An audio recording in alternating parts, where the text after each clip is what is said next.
Also ich bin Lennart, komme aus Serbien, bin Krankenpfleger von Beruf, jetzt offiziell examinierter Krankenpfleger.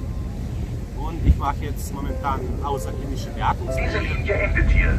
Bitte alle aussteigen. Also, soll ich jetzt weiter was erzählen, oder? Ja, also früher habe ich im Krankenhaus gearbeitet.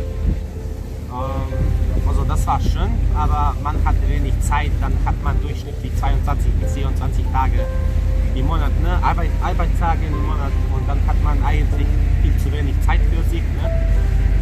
Und dann hat mir ein Kollege vorgeschlagen, 1:1 Pflege zu machen. Ich habe gesagt, ja, warum nicht? Habe mich vorgestellt und dann hat mir der Chef erzählt, wie man durchschnittlich im Monat 15 Arbeitstage hat von 12 Stunden.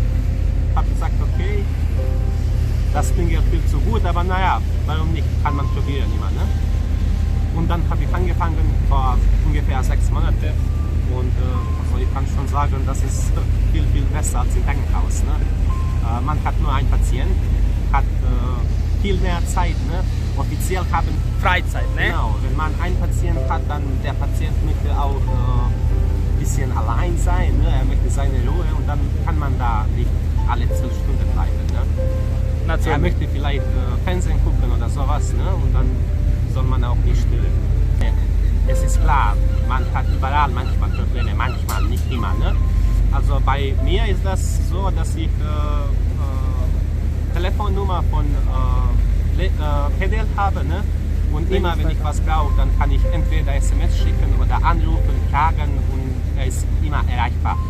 Wenn nicht, dann ruft er mich nach 5 oder 10 Minuten und klären wir alles. Ne? Das Super. Ist, ja. Das hat man nicht überall. Ne? Das kann man nicht mehr. Das kann man mit Krankenhaus nicht vergleichen. Ne? Also wie gesagt, im Krankenhaus arbeitet man 22 bis 24 Tage im Monat. Ne? Wenn man nach Hause kommt, dann ist man müde, also man hat keine Lust, irgendwas anderes zu machen. Und jetzt, ich habe 15 Tage frei im Monat. Ich habe das mit meinem Chef so gesprochen, dass ich 4 Tage maximal so im Schnitt arbeiten möchte, ne? Und dann 3 Tage frei und dann immer so. Ne?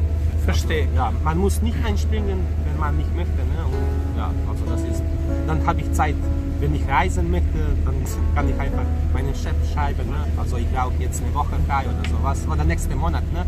Was gut ist, man schreibt selber seinen Dienstplan. Ne? Sie können selber sagen, wann Sie frei haben möchten und so. Ich kann selber mein volles Dienstplan schreiben und dann bis zu 5. Monat schicken. Und das wird so übernommen. Ja, genau. Perfekt. Und das funktioniert. Wo jetzt Schönste Stadt kleine. der Welt, finde ich. Das ist nicht klein. Schönste Stadt der Welt. Also besonders für die jungen Menschen, die von überall kommen, ne, dann kann man hier alles sehen. Ne? Also was man in anderen Ländern nicht sehen kann. Genau. Wir können jetzt auch ein bisschen sagen, was wir so gerade machen. Das hier ist eine ganz normale Linie. Das heißt, das ist öffentlicher Verkehr und man kann in Hamburg mit U-Bahn, S-Bahn, mit dem Bus und auch mit dem Schiff fahren. Genau. Ja. Also ich habe jetzt momentan ein Auto. Das jeder auch natürlich. Genau, deswegen benutze ich nicht so oft öffentliche Verkehrsmittel und was gut ist, wenn man 1:1 mag, dann kann man so einfach einen Firmenwagen bekommen und das kostet auch, das ist 1%-Regel und das kostet auch nicht viel, ne? Und dann muss man auch öffentliche Verkehrsmittel nicht benutzen. Ne? Verstehe. Das finde ich viel besser. Erster Dienst eigentlich. Ne? Also die Kollegen sind nett. Ne? Also keiner ist überfordert. Ne? Man hat Zeit für alles, wie alle Kollegen, nicht nur ich. Ne? Und deswegen wir alle sind zufrieden mit Gehalt auch. Ne? Gehalt auch. Genau, weil man macht 12 Stunden, nur 15 Tage im Monat. Ne? Und dann, also 12 bis 15, ne? Je nachdem, wie ein Monat dauert. Ne?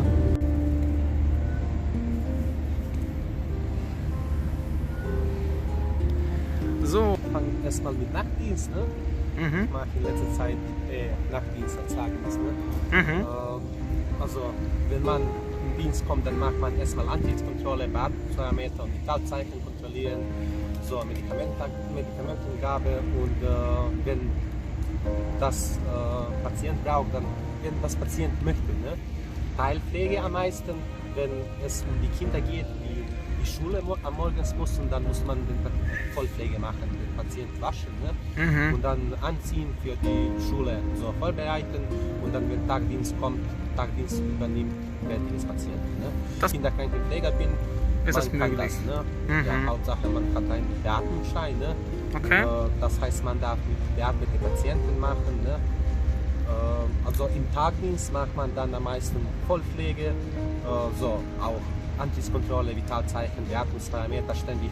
Also Beatmungsparameter und Vitalzeichen zum Beispiel muss man alle 3 Stunden eintragen, ne? Und man muss sich damit gut auskennen. Ne?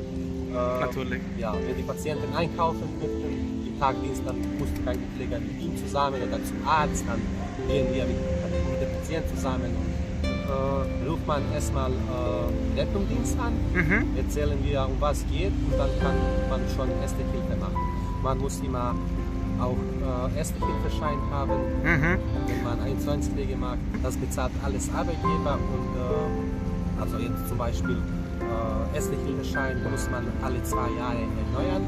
Da kommt ein Dozent, er bildet uns auch aus, ne? Und das bezahlt alles Arbeitgeber. Ne? Okay. Also ich habe das in Baden-Württemberg. Ich bin von Beruf offiziell Gesundheits- und Krankenpfleger, ich bin Altenpfleger. Ne? Und ja, also ich habe zum Beispiel, ich habe auch Chirurgie gearbeitet, Innere Medizin, dann Notaufnahme, 1 Jahr im orthopädischen Hauptsaal, ne? Das war interessant, aber leider ist man nicht so gut bezahlt wie in 21 Wie in 21 Pflege. Okay. Das war vor 4 Jahren. Vor 4 Jahren? Ich habe Deutschkurs besucht, das war Intensivkurs. Das war stressig, das muss ich jetzt sagen, ne? Aber wenn man von Montag bis Freitag von 8 bis 12 Uhr Kurs besucht und dann zweite Schicht macht, ne? Das ist stressig, aber man kann wirklich gut sprechen. Das ist sehr wichtig, wenn man hier bleiben möchte. Ne? Dann braucht man gutes Deutsch. Super, vielen Dank Ihnen. Gerne. Das war's. Tschüss.